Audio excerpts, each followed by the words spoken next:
Hey, this is American Soul artist Brian Owens.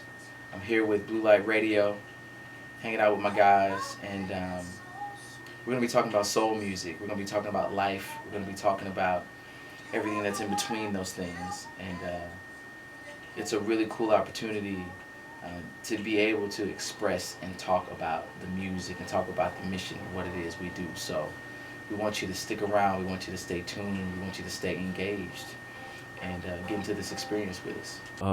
I think you do an amazing job with covers. Oh, thanks, man. Just as good as job as with the with your albums, with your record on your album. So, how's like that experience of doing those covers? Like, do you guys rehearse those at all often, or you just having fun with it? We tend not to rehearse covers. Yeah. And really, the arrangement of Billie Jean came. I mean, it's just like me saying, let's do Billie Jean, but let's do it slow. That's it. Yeah. And then it evolved. It has evolved into this arrangement. A lot of it's improv. Oh yeah. I never look, man. I don't. The only thing that's the same every night is the background vocals. Mm-hmm. That's it. Everything else, subject to change. TBA. Everything else is TBA. Even the tunes we gonna do, like I might just be like, okay, let's not do this tune, let's do this tune, because every experience is different and unique. Right, I would never come out and say I'm gonna do the same show every night. I don't do the same show every night. Now I give the same effort every night, but I don't do the same show every night. Cause man, I'm telling you, on that tour, you know, you may get to a song and people feeling it to the point where it's like, all right, we gonna go in. All right, let's go. Y'all wanna go there? We gonna go there. You know? And you don't wanna like hold back. I think it's a misnomer when people say, you know, I do the same show every night. Well, right. I think you give the same effort every night. But real artists never do the same show twice. You know what I'm saying? You never do the same show twice. I mean, there are things that will be similar, yes. There are things that will be the same, but for the most part, man, when you give yourself over to an experience, man, that includes new and different people, it's impossible to do that. You know, and definitely in what we do, it's about the experience and the people. It's really not about getting a song out. You know, if that makes sense at all. It does. Mm-hmm. Having traveled all over America, what would you say would be one of the key moments on your tours? One like life lesson on your tour. What was one, and then second, probably what was the biggest moment of your tour? Life lesson: never judge people by the place that they're in. Never, ever judge people by the place that they're in. Never judge people by what's in their glass. Because you don't know. You don't know. And just because they're consuming it, don't mean they ain't listening. Don't mean they're not hearing you. And yes, I'm talking about alcohol or different things like that. Because we have a tendency to walk into places and make judgments. But man, I've been shown people listening, which makes me believe, well, this is exactly the place. These are exactly the places we're supposed to be in. You know, where there's these little divey spots where people are doing singer-songwriter nights, and but people need to hear. People need to hear hope. Now, what's the second part of your question? The biggest moment in this part of your tour, I should say this most recent part of your tour. Biggest moment. I don't know, man. That's hard because there's so many moments. Right. I think some of the best shows, one was we played in Cincinnati. There was only about 7 people in the audience. And it was one of the best shows of my life. You know, I mean, sometimes the biggest moments involve the least amount of people, right? Sometimes the most significant milestones happen when there's not a whole lot of people there to experience it. And that's what I really learned on this tour. Now, we did shows where there was a lot of people there, but something about those moments of where, like, you're connecting with, like, I can literally connect with every person, you know, and being comfortable with that. I think getting comfortable with the fact that it's not about numbers, getting comfortable with the fact that, like, in this season of our journey, it's really about refining, it's really about development, and it's really about focusing on what matters. It's not about selling out rooms. It's not about, because that'll come, I guess, but even if it doesn't, you know, I don't know what effect that one person who had it is going to have on the 50 people that they know. And that's what you live. I mean, that's the point of it. That's the purpose of it, you know. So I think that's the biggest thing that I've learned in this experience is, you know, don't judge people by where they are. You know, give them everything that you got, no matter how many people are there. And you'd be surprised. You know, you may be surprised at what happens.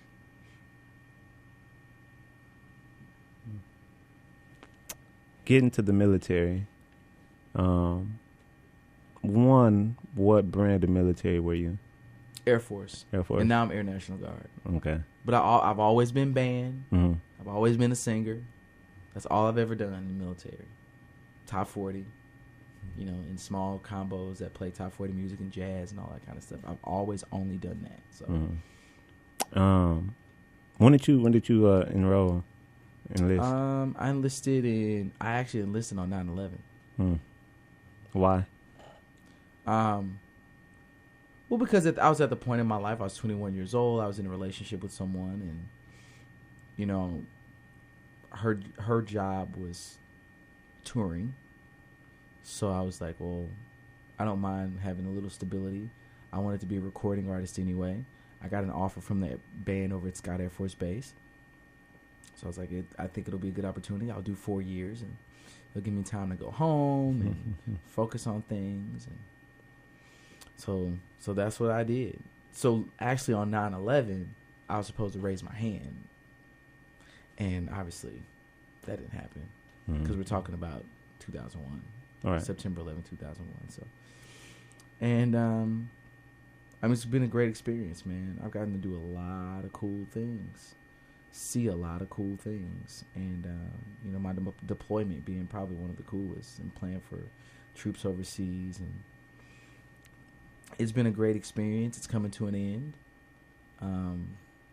I've learned a lot, man. I learned how to be a front man. I learned how to be myself in, you know, relating music to people, even when I'm doing covers. I mean, that's really where I learned that. Yeah. Of like, wait a minute, you mean to tell me I can be me and still do country? Yeah, I can be me and still do country, and still relate it in a way that it doesn't take away from the authenticity of the song and the genre and all those kinds of things. So it was a great learning experience for me, for sure. What do you think about President Obama and his foreign affairs when it comes to current wars and things along that line? What do you think? What's your opinion? I don't think, I pray. That's my bumper. That's my bumper sticker. You know what I'm saying? I don't think about it. I pray. And here's the truth. As a military member, he's my commander in chief. Yeah. But even if I was not in the military, I have a biblical obligation as a Christian to support those and pray for those who are in positions of authority. And it has nothing to do really with their policy and where they are. It has to do with my submission to God's sovereign will. And that's to say this: I really don't. I mean, it doesn't matter. Whatever he does, God's in control ultimately. And that's why I can go to sleep at night. And that's why I give Caesar what is Caesar's, and I pay my taxes, and I don't complain about it. Because I don't live for time. I live for eternity. So when people ask me what my political views are, I'm not Republican or Democrat or liberal or Tea Party. I am a follower of Christ. So really where that puts me politically is somewhat neutral. I mean, I believe in the gospel, you know what I'm saying? And I hold that in the highest regard and that in the highest esteem. And that is what leads and guides my life. So, and another thing too is, man, I'm not in a position to really criticize anybody who has a job like the president of the United States. Even when George Bush was president, I'm like, even if you don't like it, until you have sat in that office and had to make a decision of life and death on people, I'm not in a position where I'm comfortable making those kinds of judgments on people. So what I do is I pray. You have anything lastly that you want to say before we wrap up tonight? Everything that I do, the whole purpose behind every word that we say, behind every lyric, is in the hopes and in the expectation that someone will ask for further clarification on what this all means. Now, that was a very political way to say we all about the gospel, we all about Jesus, we all about life and hope and all that kind of stuff. That was a very political way to say that. But that's the whole purpose behind all of this. And what you find when you come to the shows is that it's so subversive, but you still get it. I go through a whole show and don't really say anything specific in terms of God until the end. Because to me, a performance experience is like a relationship, right? You have courtship, you have the initial meeting, you have the dating period. Then you have that point in a relationship where you reach new ground and you can open up a little bit more. And then you have the marriage. Then you have the consummation. And to me, man, that's what it's about. So I just want people to experience that and feel that and get that. That this music, like when you listen to this music, it's not about me. It's not about me. Because a person like me can't make music like this on his own. I'm not that talented. It has to be something deeper. And I just want people to say, what is that deeper thing? And I don't care if it's 2 people over the course of my life. That's 2 more people. Selah.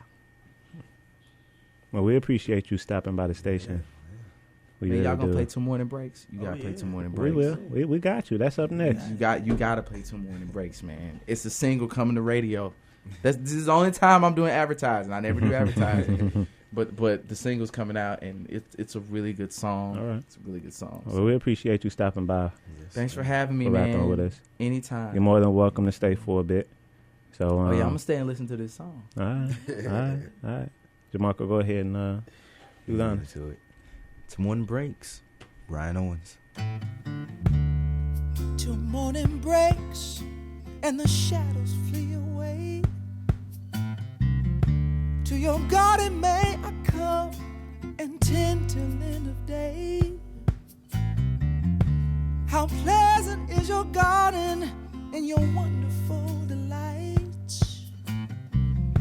From the essence of your soul to the curves between